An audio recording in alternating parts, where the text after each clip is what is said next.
बिस्मिल्लाहिर्रहमानिर्रहीम अस्सलाम वालेकुम अस्सलाम सलैरी और आप देख रहे हैं यूट्यूब चैनल। उम्मीद करता हूँ सब दोस्त बाप खैरी से होंगे। पाकिस्तान तहरीक इंसाफ के बानी चेयरमैन जो अब पैटर्न चीफ बन चुके हैं, अब यानी कि तमाम जो अहदे हैं वो अलामती अहदे रह चुके हैं और अलामती अहदे बन चुके हैं। जिस तरह बेसिक वो सब चेयरमैन है, वो सिर्फ ऑफिशियली चेयरमैन है, मतलब कि वो सिर्फ आप कह लें कि जिस तरह एक इलेक्शन कमीशन ने पार्टी को तोड़ने की कोशिश की और खान साहब को नाअहल किया, फिर वो उनसे चेयरमैनशिप छीन ली। अगर उस वक़्त बिसगोर साहब को यानी कि चेयरमैन तैनात ना किया जाता तो खुदा न खास्ता पार्टी की रजिस्ट्रेशन मनसूख हो सकती थी। यानी कि वो पहले ही यानी कि वो पार्टी के इंतज़ार पार्टी इलेक्शन को बुनियाद बनाकर पार्टी का सिंबल छीन लिया गया, फिर उसको यानी कि इस तरह की चीज़ें हो रही थी। तो फिर अब जो खान साहब बानी चेयरमैन बने, अब खान साहब जो है वो ऑफिशियली तौर पर पैटर्न चीफ बन गए। यानी कि पैटर्न चीफ मतलब वो सरपरस्त आला बन चुके हैं और वो एक तहरीक की ऐलान हो चुका है। और ईद के बाद इंशाअल्लाह तहरीक का जो भी एक लाहे अमल है वो दे दिया जाएगा, तरीक़ाकार बता दिया जाएगा। और तहरीक किस दिन कब किस वक्त यानी कि स्टार्ट होगी वो बता दिया जाएगा। पहले जितनी भी तहरीकें चली, जितने भी एहतजाज हुए, उनकी तमाम जो जिम्मेदारियाँ थी वो पीछे के जो कारकुनान के अलावा जो लीडरशिप थी उनके ऊपर थी। मसलन अली अमीन गंदापुर साहब थे, वो जो एहतजाज को लीड करते थे। फिर एक एहतजाजी तहरीक के दौरान जो एक मुज़ाकराती कमेटी बनाई जाती थी।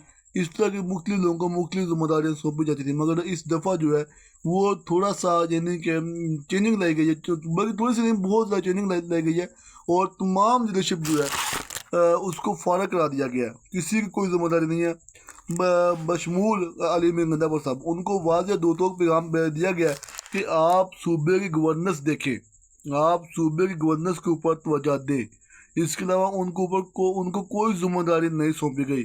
और इस दफ़ा जो तहरीक होगी, जो तहरीक चलेगी, उसको जो है वो खान साहब जेल में बैठ कर खुद लीड करेंगे।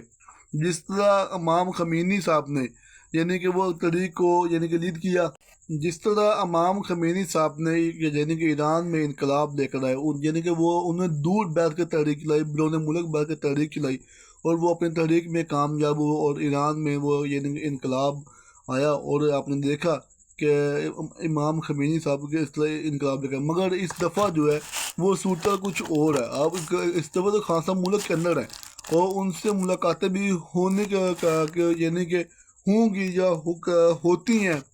और वो जेल के अंदर है और वो इंस्ट्रक्शन जो है वो हदायत वो जारी कर सकते हैं, वो करते हैं।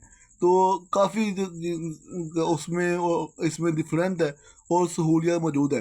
ये कोई नई चीज़ नहीं है, ये आपको बता रहा हूँ कि ये कोई नई चीज़ नहीं है। या आप लोग समझे भी ये कैसे मुमकिन होगा या क्या। इमाम खमीनी साहब की इसलिए मिसाल दी है, उस वक़्त इतना मीडिया भी फाल नहीं था, इतने सोर्सेज नहीं थे, इतने वसाइल नहीं थे और इमाम खमीनी साहब मुल्क में ही मौजूद नहीं थे, मतलब दूर रह के तहरीक शुरू की थी तो सिर्फ अपने साथियों के साथ। तो इस दफ़ा साथी भी हैं और यानी कि मुल्क में मौजूद हैं और बहुत सारी सहूलियात भी हैं और यानी ये चीज़ें मुमकिन होती हैं। पार्टी के जो लोग हैं उनको वादा पैगाम दिया है कि मैं जो जेल भुगत रहा हूँ वो आपके लिए भुगत रहा हूँ। कौम को पैगाम दिया कि मेरी कौम सुन ले कि मैं जो जेल भुगत रहा हूँ आपको लिए भुगत रहा हूँ।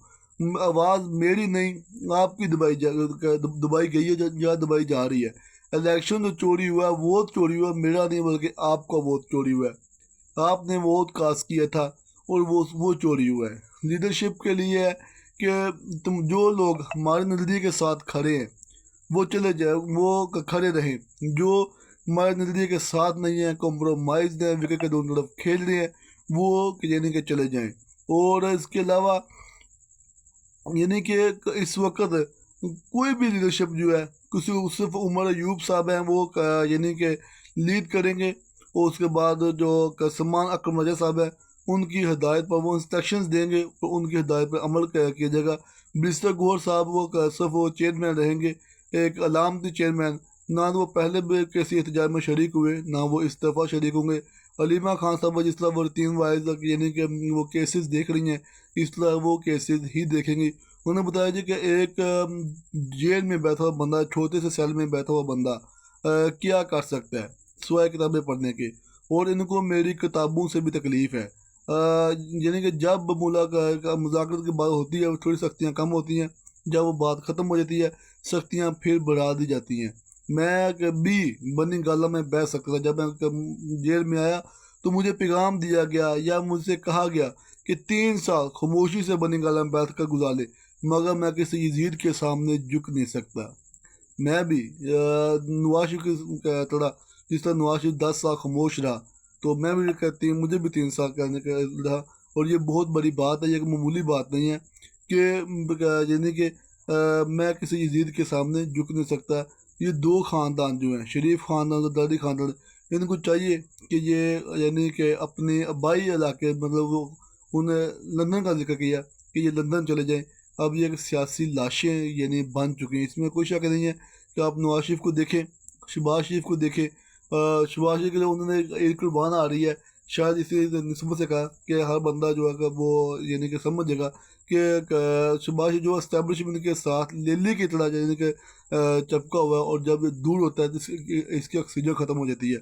यानी कि जो लोग दिल शील किए वो कब बातें करते थे, अब वो उनके उम्मीदों में तमाम पानी फेर दिया है, और यानी कि वाज़ेह और कड़कदार बयान दिया है कि कौम तैयारी करे, ईद के बाद एहतजाज का ऐलान होगा। थैंक यू सो मच, अपना बहुत सारा ख्याल रखिएगा।